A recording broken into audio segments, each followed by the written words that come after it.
بسم اللہ الرحمن الرحیم۔ السلام علیکم ڈیئر اسٹوڈنٹس، امید ہے آپ لوگ ٹھیک ہوں گے اور آپ لوگوں کی زندگی خوشیوں کے ساتھ گزر رہی ہوگی۔ آج ایک مزید غزل کی تشریح کی طرف آپ لوگوں کی توجہ مبذول کرنے جا رہا ہوں، اور یہ اس کا جو شعر ہے شیخ غلام احمد غلام ہمدانی مصحفی۔ تو یہ ان کا تعلق کہاں سے تھا؟ یہ پیدا ہوئے تھے ہندوستان میں، اور مصحفی کی غزل دبستانی دلی و دبستانی لکھنؤ کے دلاویز امتزاج کے ساتھ امتزاج یعنی کنیکشن کے ساتھ سامنے آتی ہے۔ ان کی غزل میں ایک طرف دبستانی دلی کا سوز و گداز، دبستانی دلی یہ اصل میں یہ ایک لمبی چوڑی بحث ہے، اور دبستانی دلی وہاں ایک مدرسہ بھی کہا جاتا ہے، اس جگہ کو سوز و گداز ہے، اس جگہ کی طرف اشارہ کیا جاتا ہے کہ وہ ایک وقت تھا کہ وہ شاعری کی جاتی تھی اور ادھر ادھر محفلیں سجی ہوئی ہوتی تھی، اور لوگ وہ دیر تک رات گئے تک وہ بیٹھے ہوتے تھے اور شعر و اشعار لوگ سنتے تھے۔ تو وہ اس بات کی طرف اشارہ کرتے ہیں۔ اور دلی کا سوز و گداز ہے، سوز کے معنی درد اور گداز کے معنی نرمی، یعنی وہ الفاظ جس میں نرمی بھی ہو، جس میں درد بھی ہو۔ تو دوسری جانب دبستانی لکھنؤ کی پیکر تراشی کا رجحان بھی نظر آتا ہے، رجحان میں مطلب میدان۔ ابھی اس شعر کی تشریح کی طرف آپ لوگوں کی توجہ مبذول کر رہا ہوں، لیکن میں اس چینل پہ ہر نئے آنے والوں کو چاہیے کہ میرے چینل کو ضرور سبسکرائب کریں، اور اپنے اس چینل کے لنکس بھی اپنے دوستوں کے ساتھ شیئر ضرور کریں۔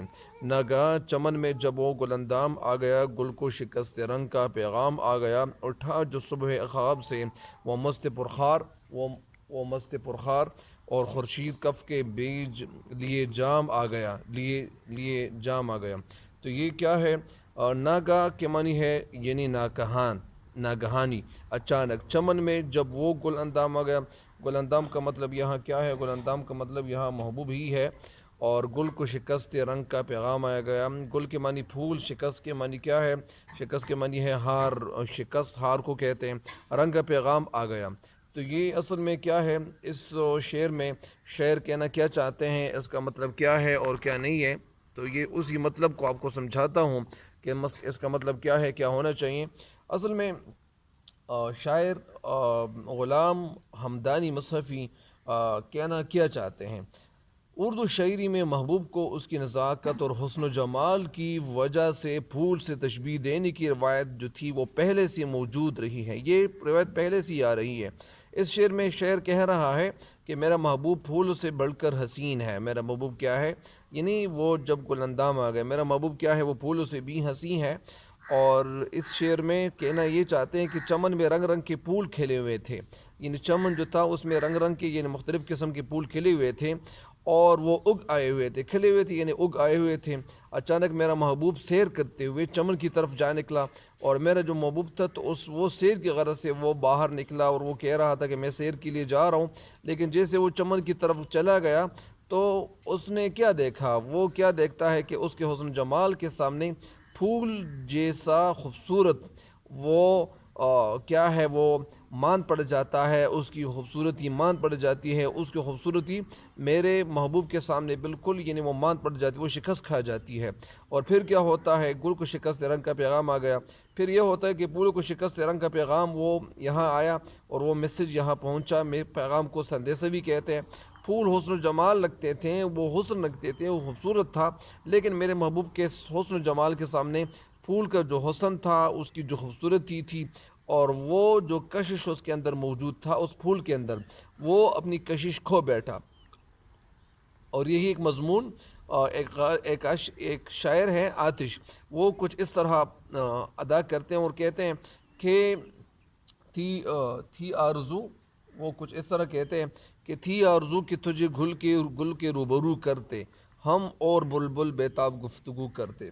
تو اس شعر کی تشریح ایک دفعہ پھر سنیں۔ شاعر اس شعر میں کہنا یہ چاہتے ہیں کہ اچانک باغ میں جب پھول جیسا نرم و نازک محبوب آیا، اور وہ دیکھ رہا تھا، کیا دیکھ رہا تھا؟ یہ تو اس کی ایک نثر ہے کہ اچانک باغ میں جب پھولوں جیسا نرم اور نازک محبوب آیا، تو پھول کے لیے گویا شکست کا ایک پیغام وہ مل گیا، ایک سندیسہ مل گیا۔